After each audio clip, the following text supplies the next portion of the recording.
조선시대의 여성들은 외출을 하려면 장옷을 입었습니다. 그래서 머리부터 발목까지 가려야 했죠. 특별한 날에는 이렇게 가마를 타고 다녔습니다. 여성들이 모습을 이렇게 철저히 가렸던 것은 조선시대의 부조리를 피하기 위한 어쩔 수 없는 수단이기도 했는데요. 이에 대해서는 다음 기회에 설명하도록 하겠습니다. 그런데 인터넷에서는 이런 이미지와는 어울리지 않는 이상한 사진들을 발견할 수 있습니다. 오늘 영상에서는 이 사진들에 대해 알아보겠습니다. 그 사진들은 이러한 것들인데 조선의 여성이 버젓이 가슴을 노출하고 있습니다. 외모의 노출을 꺼려서 장옷을 쓰거나 가마를 타고 다녔다는 조선의 여인이라고 수긍하기가 쉽지 않습니다. 그런데 이런 노출의 이유와 사진에 대해 설명하는 영상들이 있습니다. 이 영상에서는 이러한 사진은 조작되고 연출된 것으로 일본인들이 조선인의 미개함을 조롱하기 위해 연출했다고 하고, 뒤에서는 다시 이 사진들이 한국전쟁 이후의 것들이라고도 합니다. 대체 무슨 말을 하는 건지 알 수가 없습니다. 그리고 서구인들의 기록에는 이런 내용들이 없기 때문에 결론적으로 이런 조작과 연출은 일본이 다 한 것이라고 주장합니다. 영상을 본 시청자들은 다 속아 넘어갈 수밖에 없습니다. 따라서 댓글창에는 조선 여인들을 모욕한 일본을 성토하는 댓글들이 무수히 달립니다. 그러나 이것은 전혀 사실과 다른 내용입니다. 이 그림은 해원 신윤복이 단오날 풍경을 그린 그림입니다. 그림 한쪽에 조금 전 사진들과 비슷한 모습의 여인이 보입니다. 확대해보겠습니다. 사진하고 똑같습니다. 이런 그림은 한 장만 있는 것이 아닙니다. 아이를 업고 있는 조선 여인의 가슴이 노출되어 있습니다. 그리고 또 있습니다. 화가 최영신의 그림입니다.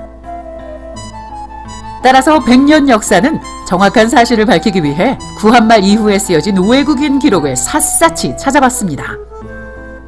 총 40여 권의 기록을 뒤져가며 관련 내용을 발췌하였습니다. 그럼 100년 역사가 발굴해낸 기록들을 소개해 드리겠습니다. H.B. Hubbard. 짤막한 저고리와 치마 허리 사이가 크게 벌어져서 젖가슴이 온통 드러나 보인다.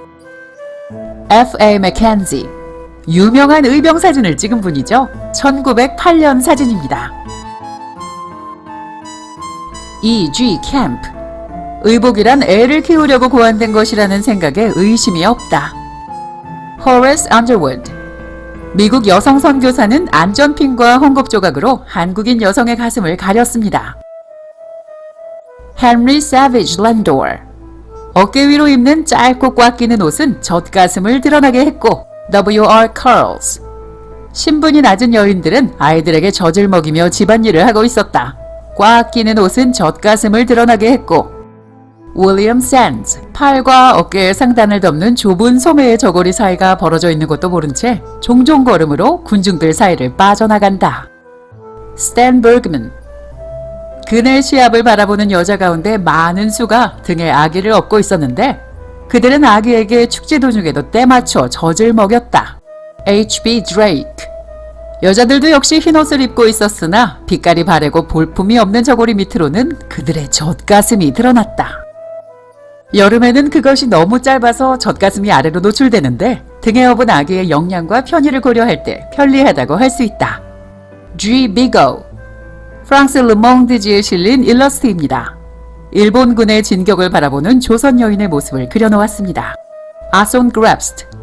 밖에 나와 있는 여자라 할지라도 대부분이 독특한 방식으로 얼굴을 가리고 있었고 얼굴을 가리지 않은 여자일 경우에는 젖가슴까지 드러내고 있었다. Siegfried Genter. 어머니들이 젖가슴을 드러내고 젖을 먹이는 일은 부끄러워할 필요가 없는 일이었다. 이러한 이유에서 여성들은 옷으로 젖가슴을 가리지 않았다. 조선 여성들은 허리에서 아래까지는 얌전하게 넓은 속바지에 치마를 완전히 갖추어 입고 있지만 젖가슴은 여름과 겨울에도 그대로 드러내놓고 있었다. 외출하는 경우 초록색 망토를 걸친다. 평소 철저히 정조를 지키기 위해 지나치게 가린 옷차림을 비웃기라도 하듯 젖가슴만 드러나 있다. 헤세 바르텍. 왕비는 아직까지는 조선의 의상을 입고 있다. 차이가 있다면 다른 조선의 여인들이 얼굴과 복사뼈에 이르기까지 모든 것을 가리되 가슴은 거리낌 없이 내놓는 반면 아이들이 7살이나 8살이 될 때까지 어머니 젖에 매달려 있는 것은 보기 드문 일이 아니다.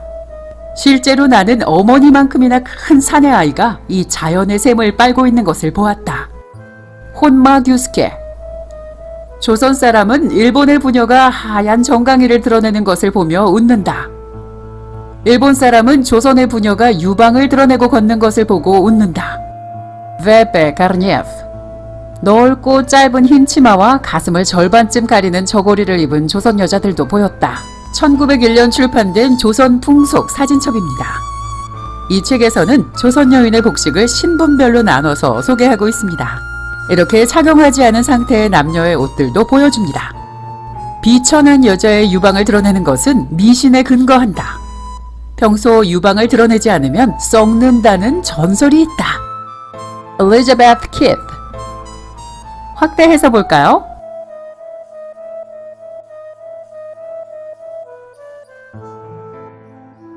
프랑스 화가 폴 자클레. 고종의 어진을 그렸던 화가 최영신의 팔도미인도에도 8장 중에 4장이 가슴을 노출하고 있죠. 구한말의 풍속화가인 김준근의 작품입니다.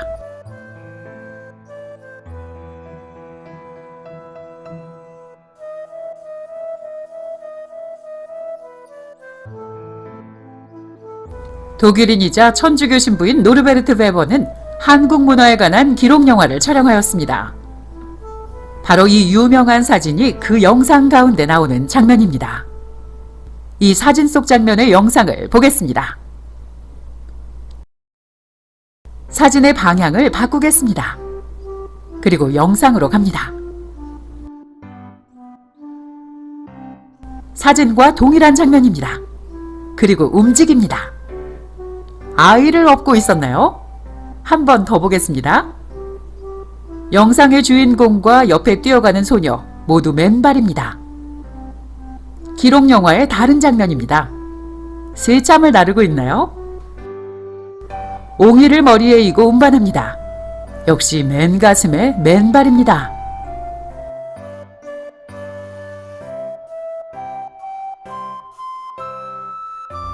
또 새참을 나르는 장면인데 맨 가슴이 아주 뚜렷이 보입니다. 검은 옷을 입은 사람이 베버 신부입니다. 가슴 노출을 신경 쓰는 사람은 아무도 없습니다. 길쌈을 하는 중입니다. 팔만 올리면 가슴이 노출됩니다. 한 번 더 보겠습니다. 아기를 키우는 여자의 저고리가 어떻게 생겼는지 알 수 있습니다. 수시로 젖을 먹이는데 편리하게 만든 것으로 생각됩니다. 조선 여성들의 가슴 노출은 안타깝지만 아기를 키우는 조선 여인들의 풍습이었습니다. 이처럼 많은 기록들이 있음에도 불구하고 제대로 조사도 해보지 않고 무조건 부끄럽거나 기분 나쁜 것이라고 해서 일본 탓을 하는 것은 문제가 있다고 생각합니다. 조선 여성의 저고리는 정조대왕 때부터 짧아졌습니다. 처음엔 기생들로부터 시작해서 점차 여염집으로 퍼져나갔습니다. 외국인들의 기록에도 장옷으로 얼굴과 온몸을 가렸으면서도 가슴은 노출했다는 기록이 있습니다. 더구나 조선의 최하계층인 여성 노비의 경우에는 상전의 아이까지 키워야 했고 여러 벌의 옷이 없었기 때문에 노출이 불가피했을 것으로 생각됩니다. 그리고 조선시대 사람들은 일반적으로 우리가 생각하는 것보다 훨씬 미신을 더 숭배했기 때문에 내놓고 다니지 않으면 가슴이 썩는다는 미신 때문에라도 노출하지 않을 수 없었을 겁니다.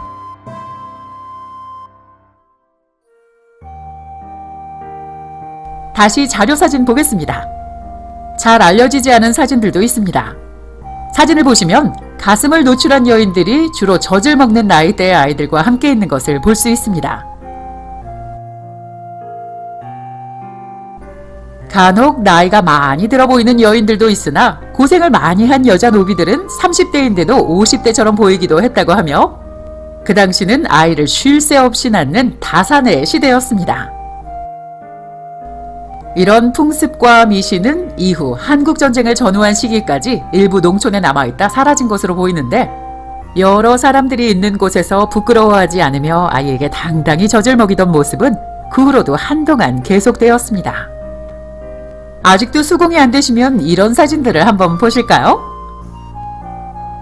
시대가 변하고 사람들의 인식이 변하면 정상과 비정상, 상식과 몰상식이 뒤집어지는 건 흔한 일입니다.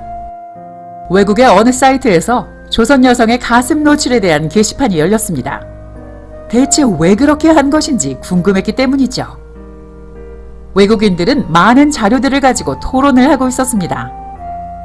그런데 한국인으로 보이는 사람이 댓글에 한국에선 이런 걸 배운 적이 없다. 외국인이 왜 한국 여인들을 모욕하냐? 당신들은 한국 문화에 대해 모른다. 그러자 한 외국인은 한국인이 한국에서 배우지 못한 것들로 잠실 운동장을 한가득 채울 수도 있으며 배우지 않았다고 해서 존재하지 않는 것이 아니며 한국인들은 정말 한국에 대해서 아는 것이 없다고 얘기합니다. 또 다른 한국인의 댓글이 있습니다. 이것은 사실이 아니며 일본의 식민지였을 때 일본인들이 한국인들의 나쁜 이미지를 연출하기 위해 촬영한 것으로 이런 사진들이 돌고 있는 것은 슬픈 일이라고 주장합니다. 여기에 대한 외국인의 답은 그럼 한국에 세워져 있는 이런 동상은 일본인이 몰래 잠입해서 설치한 것이냐고 되묻습니다. 역사 속의 어떤 장면들이 내 마음에 들지 않는다고 해서 그것을 부정하고 외면하는 건 바로 역사를 왜곡하는 일입니다. 귀를 열고 눈을 떠서 현실을 똑바로 바라봐야 합니다. 누군가를 탓하고 누명을 씌우는 것은 쉬운 일입니다. 그러나 옳지 않은 일입니다. 과거는 이미 지나갔습니다. 조상의 역사를 현재의 내가 부끄러워해야 할 이유는 없습니다. 역사는 역사일 뿐이니까요. 부끄러운 역사의 상처는 증오로 아물지 않습니다. 100년 역사였습니다.